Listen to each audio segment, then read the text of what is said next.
Arestado ang mag-asawang nagpanggap umunong miyembro ng NPA para takutin at kikilan ang kanilang amo. Ang isa sa mga suspect, umaming nagawa yan dahil lulong sa online sugal. Nakatutok si John Consulta.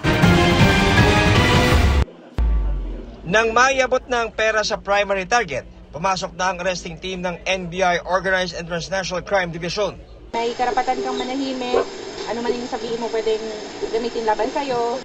Arestado ang mag-asawang nagpapanggap umunong miyembro ng NPA para makikilan ang amo mula pa noong 2018. Sa loob ng 7 taon ay kinikilan daw yung amo nitong isa sa mga suspect, yung kanyang sariling boss ng mula 50,000, lumaki na lumaki hanggang sa ayon sa NBI umabot na raw ng milyon. Totoo, yung sinasabi niya na alam niyang lugar ay talagang nandun yung apo niya, nandun yung anak niya, dahil nga driver sila nito, driver sila ang complainant. So insider, 2 million mahigit na ang nakukuha sa kanya. So nagreklamo na dito sa NBI. Papakilalang Kapper D ng CPP NPA Northern Command. So tinatakot sila na pag hindi sila nagbigay ng pera, ay may mangyayari sa kanya, doon sa ating complainant, pati doon sa pamilya niya at pati sa negosyo nila. Di na itinanggi ng driver na suspect ang krimen. Ako po yung humihingi ng inyong kapatawaran at nagawa ko po sa inyo. At napakabait niyo po sa aking pamilya, alam ko po yun. Nagawa ko lang po ito dahil sa aking pagsusugal.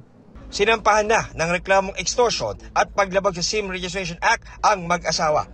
Para sa GMA Integrated News, John Consulta, nakatutok, 24 oras.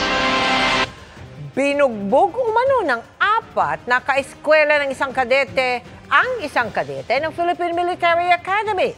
Kaya nagsampa siya ng reklamong paglabag sa Anti-Hazing Act.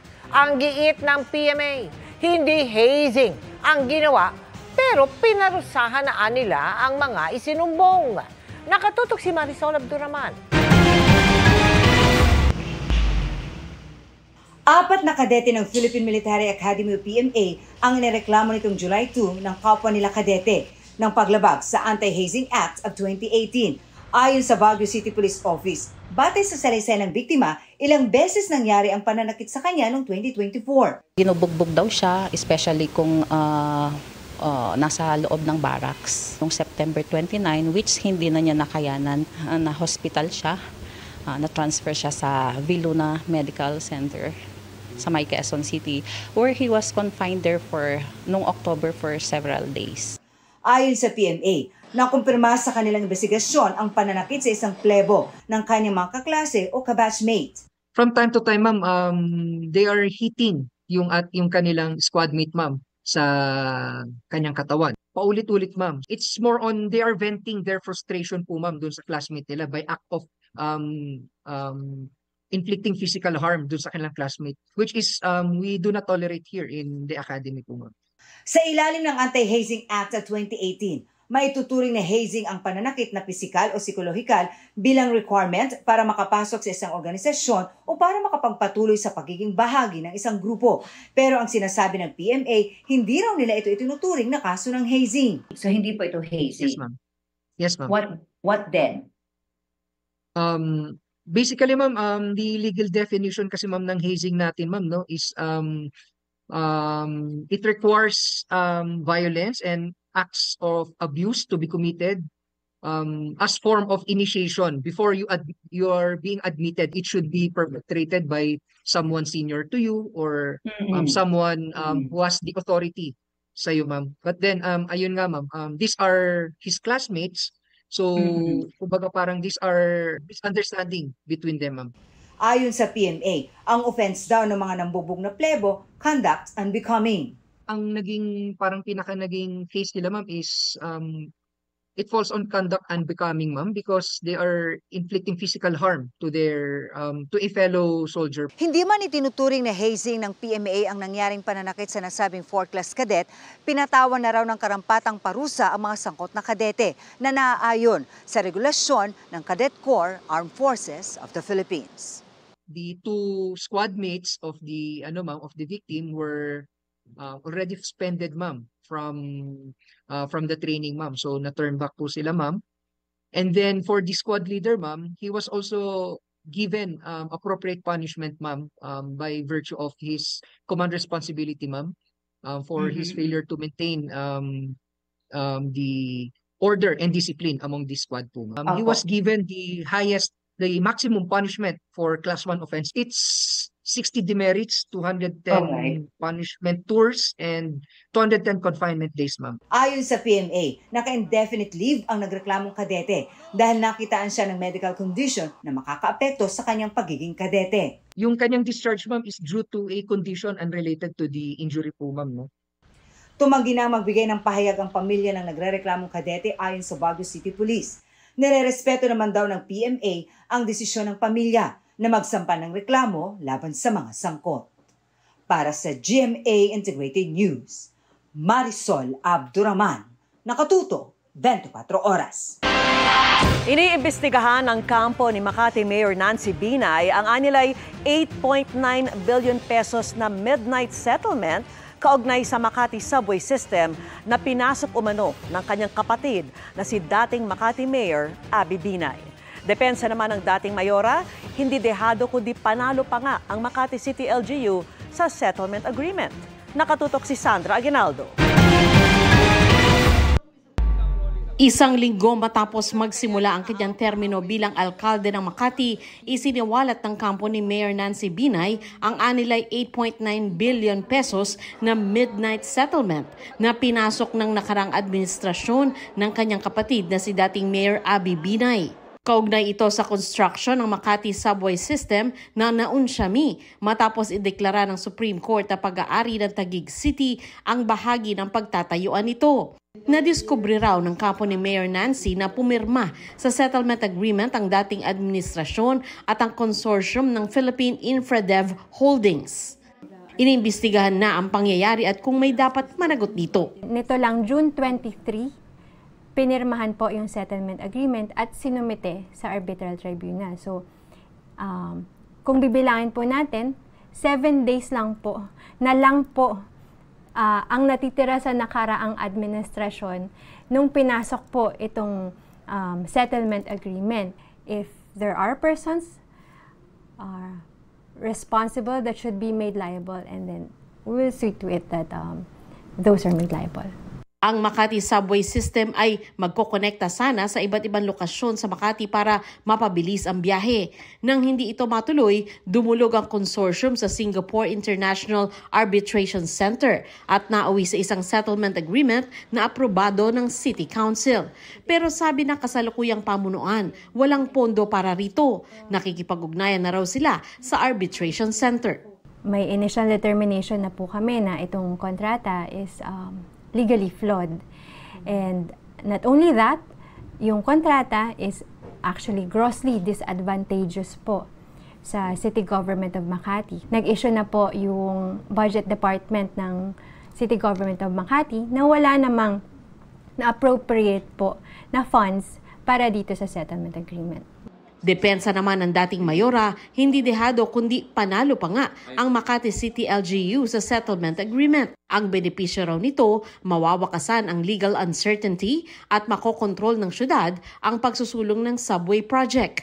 Makati LGU raw ang magiging full owner ng Makati City Subway Inc., maging ang land assets nito. Babala pa niya, sakaling ituloy ng local government ang arbitration, magiging delikado at magastos umano ito. Sinusubukan pa ng GMA Integrated News na makuha ang panig ng Philippine Infradev Holdings. Para sa GMA Integrated News, Sandra Aguinaldo, Nakatutok, 24 Oras. Sinilaban na nga, pinagbabaril pa ang isang kotse ng mga suspect na riding in tandem sa Tondo sa Maynila. 3 iba pang sasakyan ang nadamay. Nakatutok si Dano Tingkungko. Kuha ito sa CCTV ng Barangay 189 sa Obrero, Tondo, Maynila bandang alas 4 na madaling araw. Kasagsagan ng malakas na ulan, makikitang tumigil ang mga lalaking ito sa isang kotse sa G. Santiago Street, binasagan salamin at saka ito sinilaban. Pinaputukan pa ng mga ito ang sasakyan bago pumulas sa lugar. Ayon sa Barangay 189, nagtulungan ng mga kapitbahay na upulahin ang sunog na una nilang inakalang aksidente bago natagpuan ng mga tama ng bala at iniwang galon ng gasolina sa loob nito. Meron naman nagsabi na baka sobra naman yung accessories mo sa loob, nag-short. Kaya nasunog. So, mga ilang minuto pa, may nakita na kaming butas doon sa tama ng bala. Sinilip namin loob, nandun yung galon ng gasolina. May kasamang basa. Kaya talaga yung loob, talagang totalan yun, hindi pa kikinabangan. Sa paunang imbestigasyon ng MPD Station 7, 3 ang kotseng tinamaan ng barel sa parehong kalsada. Iniimbestigahan pa ang motibo at mga nasa likod nito. Ayon sa barangay, 4 na araw bago ang insidente, may nagreklamo na raw na kinukunan ng litrato ang bahay. 3 to 4 days nga, may picture doon sa bahay nila. Nakita namin CCTV, talagang kinukuha na niya through cellphone. Tinanong namin kung inutusan lang daw siya. So possible naman na intention? Posible. Sir, nakausap namin pero ayaw pa nila magsalita. 2 bala ang nakuha sa lugar na kasama ng ibang ebidensyang nakuha, dinala na sa MPD Firearms Unit para maimbestigahan at matukoy. Pinuntahan namin ang pinangyarihan ng insidente pero ayon sa asawa ng biktima, wala muna siyang maibibigay na pahayag. Para sa GMA Integrated News, Dano Tingkung ko, nakatutok 24 oras. Bukod sa website, malalaman na rin sa pamamagitan ng text at email alerts ng MMDA kung huli sa No Contact Apprehension Policy o NCAP ang isang motorista. Pero paano malalamang hindi scam ang natanggap na text at email? Nakatutok si Joseph Moro. Nangangamba ka ba kung may huli ka sa No Contact Apprehension Policy o NCAP ng MMDA at maipunan ng multa? Good news dahil may text at email alert na ang MMDA. Kapag nahuli kayo ng mga AI camera ng NCAP, makakatanggap kayo ng text message mula sa sender na MMDA_NCAP. At para makasiguro kayong hindi scam ang text message, pag kinilik nyo yung information noong pong sender, wala po kayo dapat makikita na number. As in, wala pong number. So, kung ang nagpadala po sa inyo ay may number na naka-indicate sa information noong sender, fake po yan. Hindi po yan galing sa amin. Secondly, wala po kayong makikita na link for payment doon po sa text na ipapadala namin. Para naman sa email, manggagaling ito sa email address na ito. At ganito ang email na dapat nyong matanggap. Sa text alert, pwedeng minuto lamang ay malalaman nyo na agad kung meron kayong naging paglabag sa No Contact Apprehension Policy o NCAP ng MMDA. Pero syempre, dapat updated yung inyong phone number at email address sa LTMS o LTO portal. Maaari nyong i-update ang inyong record sa LTO sa website na ito. Ang mga huling ipinadala sa text pwedeng ma-verify sa May Huli Ka website kung saan pwedeng i-contest ang huli. Paano kung naibenta na ang inyong sasakyan pero sa inyo pa ring number nakarehistro ang sasakyan? Dapat naman talaga ilipat yung registration. Ang drawback naman yan, pag hindi niya binayaran yung huli, pag nag-renew siya ng registration, hindi niya mai-register yun ng bago. Payo din ng MMDA, i-check sa May Huli Ka website kung may mga NCAP violation ang bibiling second-hand na sasakyan para hindi manahin ang mga multa. Nasa lampas 30,000 na ang mga nahuhuli ng NCAP simula nang ibalik ito noong Mayo. Lampas 17,000 ang validated at abot 16,000 ang mga napadalhan na ng Notice of Violation. Samantala, ayon sa MMDA, posibleng hindi na ipatupad ang odd-even scheme na eksklusibo sa EDSA oras na kumpunihin ito sa susunod na taon. Yan daw ay kung maisapinal na ng DPWH ang teknolohiyang gagamitin sa pagkumpuni ng EDSA na mas mabilis at hindi kailangan tuklapin ang EDSA. Definitely hindi na because either of these two technologies that they're looking at, yung DPWH, baka hindi natin kailangan magsara ng karsada except sa gabi between 10 to 5. Alsin lang namin yung window insofar as EDSA is concerned. Para sa GMA Integrated News, Joseph Morong, nakatutok 24 oras.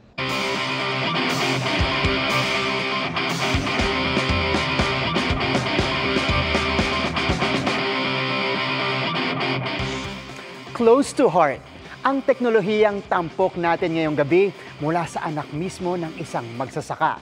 Ang kanyang dinevelop layong makatulong sa pagpaputuyo ng palay lalo kung masama ang panahon. Tara, let's change the game!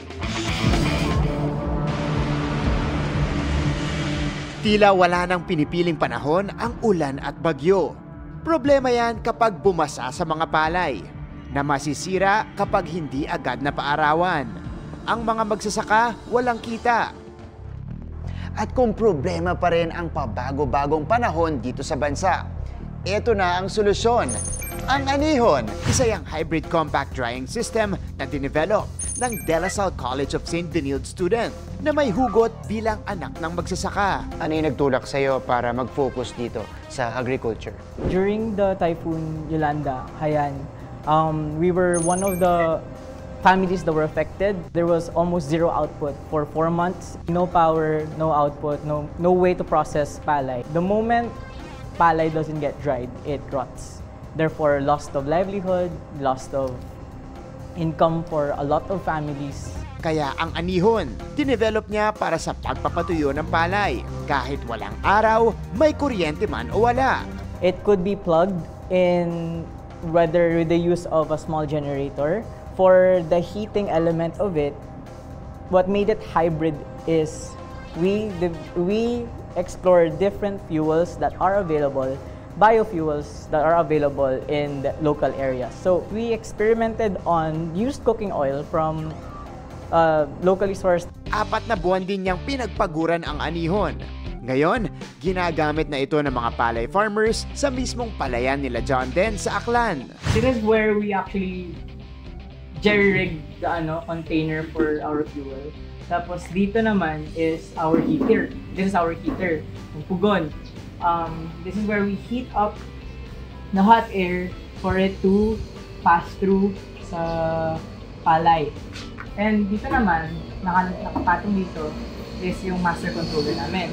Para magpatuyo ng palay, ilalagay sila sa malalaking tray na ipapasok sa Anihon. Per tray, it's like 10 to 15 kilos. It depends really sa load na pero yung maximum ito is like 15 kilos. And after that, the dryer will start working. Then dito naman, this is where the exhaust comes out. Dito papasok yung init na hinihigop niya from the inside. For us to regulate the temperature also, may vent kami dito which allows us to let the heat out. Pero most of the times, this is closed to contain the heat. It is only open during cooling na. At pagkatapos lang na mahigit 1 oras, tapos na ang buong proseso. Ano naman kaya ang masasabi ng mga gumagamit na nito? Halimbawa, magbilad ka ng palay, ito mabilis lang eh. Pagkahapon, pwede mo nang ipagiling yung palay mo, yung bigas na. Kung magbilad ka ng palay, matagal pa, hintayin mo pa ng 1 araw pa yung bago mo patuyo yung palay. Matagal pa yung proseso. There you have it mga kapuso, another awesome invention na makakapagpatuyo ng palay at the convenience of our farmers and could potentially provide the solution for the weather problems ng ating mga magsasaka sa buong bansa. Para sa GMA Integrated News, ako si Martin Javier, changing the game!